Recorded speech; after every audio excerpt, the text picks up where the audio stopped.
What's up everybody, this is Alex. I'm recording this for a change on my iPad and not quite sure where to look at the moment, but today I wanted to talk about the idea of self-belief and how that compares to being conscious, and I'll explain both terms. Self-belief, so what is self-belief? I think a lot of us, we get hung up on feeling that we need to have belief in ourselves before we do things that scare us or do things that are daunting to us. Has that ever occurred to you where you've had something up ahead? Maybe it's an interview, or you've got to give a talk somewhere, or you're going to meet someone that you're nervous about meeting, and you tell yourself that you need to find more self-belief in yourself in order to get through that event and to do a better job of it and to feel better and to feel more confident about it. You need to find that self-belief, whether that be through doing the actual thing or just finding it deep within yourself, this ethereal sense of self-belief. How do you believe in yourself? Someone asked, how do I find success like you have, to a mentor, and they say, oh, you got to believe in yourself. I had to find that belief in myself.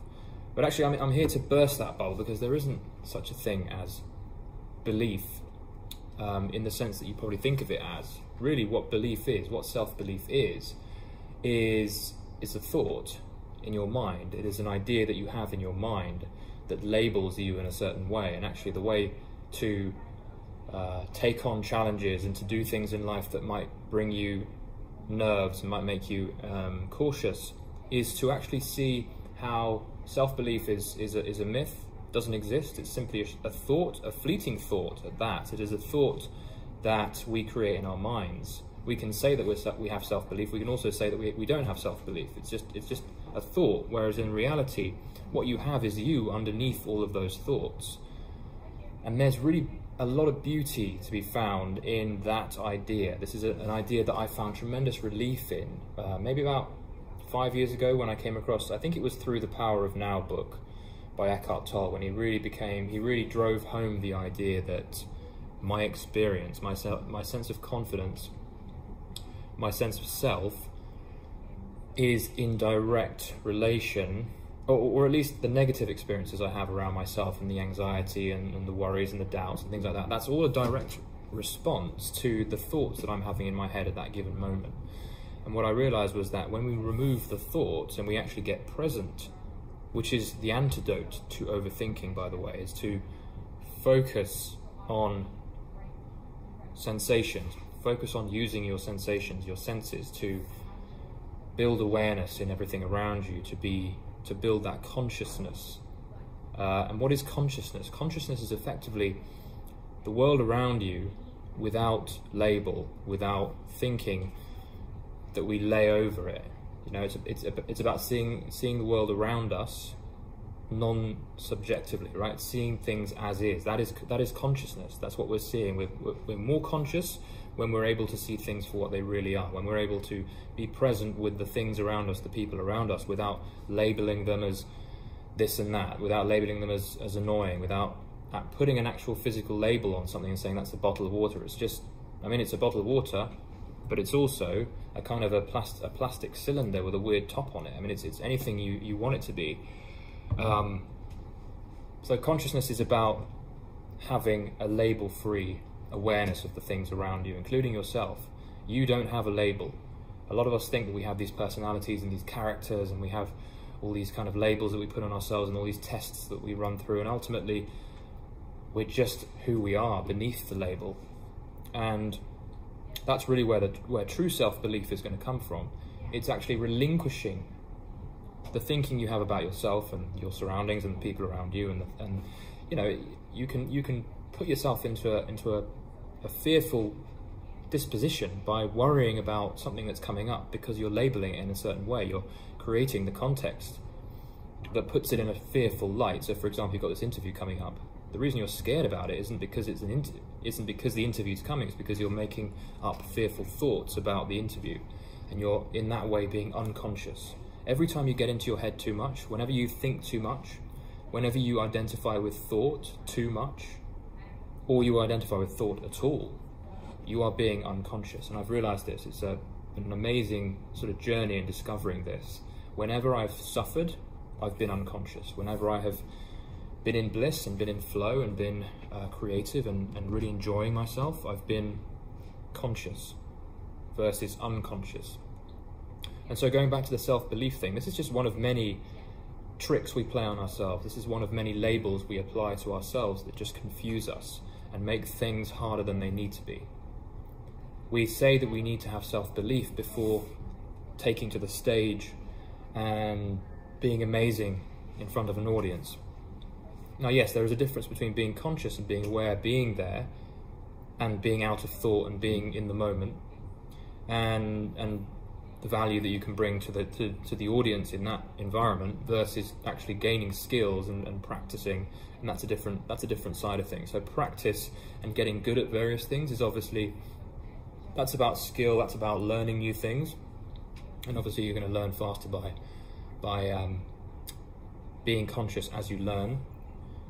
But really at the heart of things, and a really nice way of seeing things that will make life a hell of a lot easier for so many of us, is to see that the alternative to thinking that you need to have belief in yourself is simply to be more conscious and to cultivate consciousness, to cultivate this presence whenever you have the opportunity to do it, whenever you're commuting or walking from A to B, or you're just wherever you're at, just cultivating a sense of awareness of everything that's around you without label.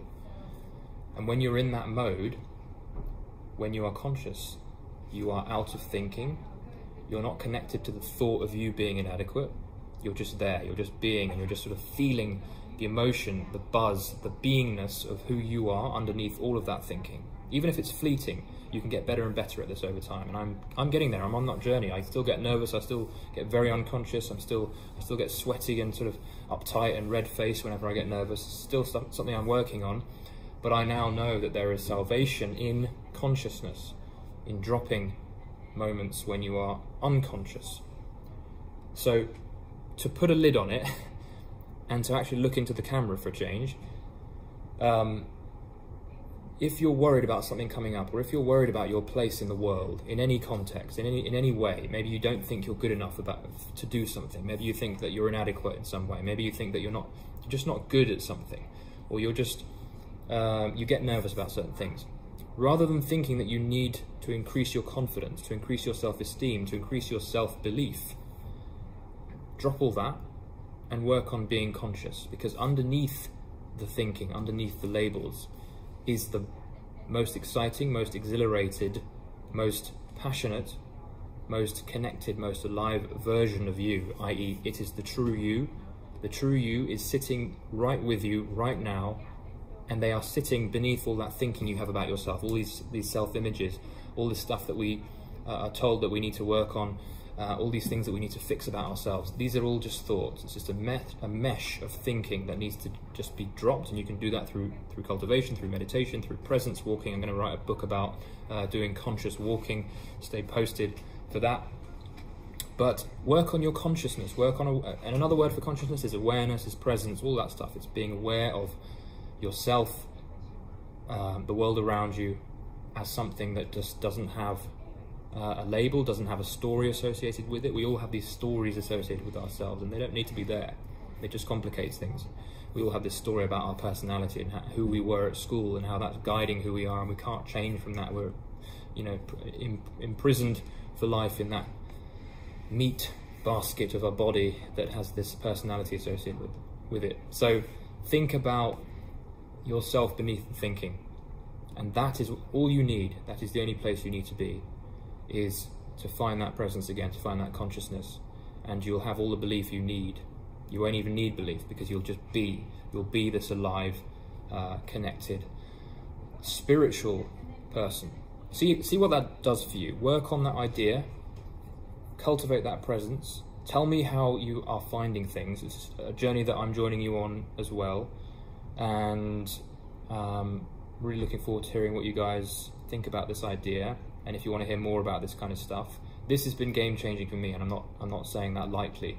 The idea that we are basically this already perfect, confident, as happy as we can be person beneath all of this stuff that we pile on top of us, all this pressure that we pile on top of us through thinking, through the power of thought. And this is not me throwing out the value of thinking, because thinking can be very powerful in inventing and planning, but we can use it too much to its detriment, and that can be a way that we get burnt by our own power as humans, is that we kind of get lost in misusing thought, and we think that we need to kind of think of ourselves in a certain way in order to be okay and ready for the world, when we don't need to be. We are already who we need to be. Alright guys, that was a bit of a sort of a me thinking out loud type video and me experimenting with the iPad, but if you enjoyed this, do like this video, and I will see you in the next video.